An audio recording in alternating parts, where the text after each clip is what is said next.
Hi, I'm David Norrie with the Dragon Boat Channel.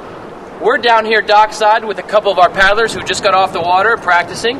We're here with Mike Riddle and David Nelson. Good afternoon, gentlemen. How you doing? Why don't you tell us a little bit about what Dragon Boat team you're with and how long you've been at this? Well, since the inception of the Tampa races that they have here locally, I've been paddling or steering helm with the club team.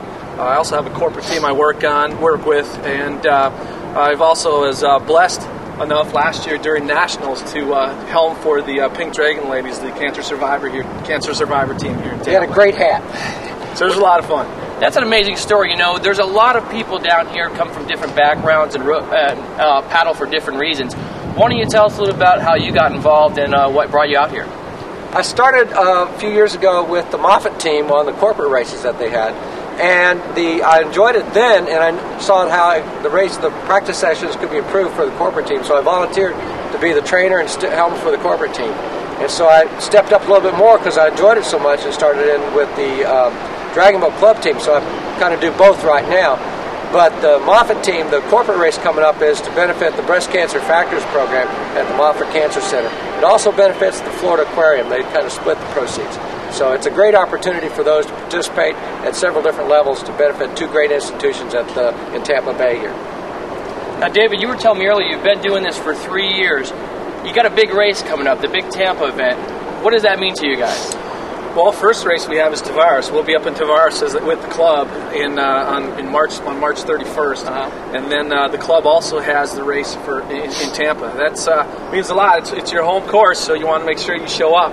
And I'll be on the helm for that as well. And we're hoping for a very good showing from clubs throughout the country. We've got some clubs coming from Canada, some clubs coming from the Northeast, and it should be a good race. Hoping for at least 50 clubs. Yeah, I mean, it seems to be growing more and more each year as the excitement continues. Mike, you were telling us earlier that you got some new people on the boat and some people with experience. Tell us what the practice routine's been like and how you get everybody up to speed. Well, first off, we try to do a little warm-up, get everyone heart pumping a little bit, and then we really focus in on trying to everyone to paddle at the same time, hit the water at the same time, stroke at the same time. So we spend a good portion of the practice doing that, and then we'll do a little bit because we want them to feel like what it takes to feel 100% energy. So we'll do a practice drill to make them try to force themselves to do like a high energy paddle over a short period of time. And then we'll integrate all that together in a start, and we'll work on our starts. We'll integrate that into a full race throughout the practice. And as the races progress, we try to swap off and work on timing and work on endurance and work on starts just in a short period of time, like 5 or 6 practices to get everybody ready so they can practice on paddle on race day. It takes a lot, too, because some of the corporate teams that do come out here only come out here 3 times. Yep. So when we're out here, Mike and I, we'll train some of the corporate teams, and we've got 3 shots to get them up to speed so they don't die halfway down that course. So it takes a lot, like Mike said. A lot of times people don't understand that it's a team event, and you can't have one paddler saying, okay, let's paddle faster, because it doesn't work. And sometimes people don't understand that. But they have to paddle as a team. They have to paddle hard as a team.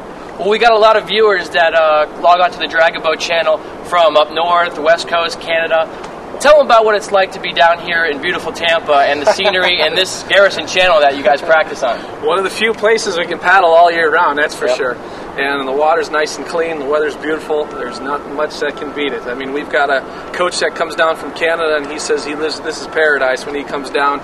I heard him talk about his season up there. It's from May until September, and then he's off the water in the pool. Yeah. So in September, we're still warm and toasty, and it's hot. We're paddling. It's hot. We're paddling through December and January. Well, we hit the water this morning, and it was windy. It was cold. I mean, wind chill was probably in the 50s.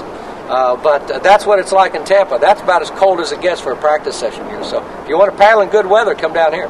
Now, Mike, you were just telling me you got yourself a new paddle today. I do. You guys got your Dragon Boat hats on. What's your favorite thing about Dragon Boat racing? What do you think brings the people together? What's the main attraction for you guys? I think it's the team aspect of it and the competitive rush that you get when you're coming down that course. For me, at helm, it's different than anybody else in the boat because if you're paddling, your head's in the boat and that's all you're focusing on. If you're helm, you can see a lot of that's going on. I have a tendency to get carried away and sometimes I think at the end of the race I'm more tired than some of the paddlers. Of course, yeah. Dave has a special thing he does for the practice called Dave's Dirty Dozen, and he's really well known for that. But it's the same thing. I helm and paddle as well. But it's for me, I'm 53, and I get a chance to paddle with some of these young guys, and I can always improve my game and learn from everybody. So it's a thing that anyone, any age, can participate in as a team sport, and you can put out 100% of your energy no matter what age you are. So now you talked about Dave's Dirty Dozen, Dave. What's this all about? Give us a little hint. It's the way I like to end my practices. You know, after a long, hard practice, you want to end it very positive. So I tell them I want David's Dirty Dozen in 3, 2, 1, and they give me 12 100% strokes. I tell them I want you to grind those teeth. I want your dentist to get upset with you. I want your eyes popping out, and I want you to get angry at that water. And that's the way I end practice. Dave says that those are for him and not for the paddlers. That's so. right. For me. Well, every good boat needs a good helmsman. We want to thank these guys for coming out today. They're practicing hard. They're getting ready for the upcoming season. This is Dave Norrie for the Dragon Boat Channel. We'll see you dockside at the races.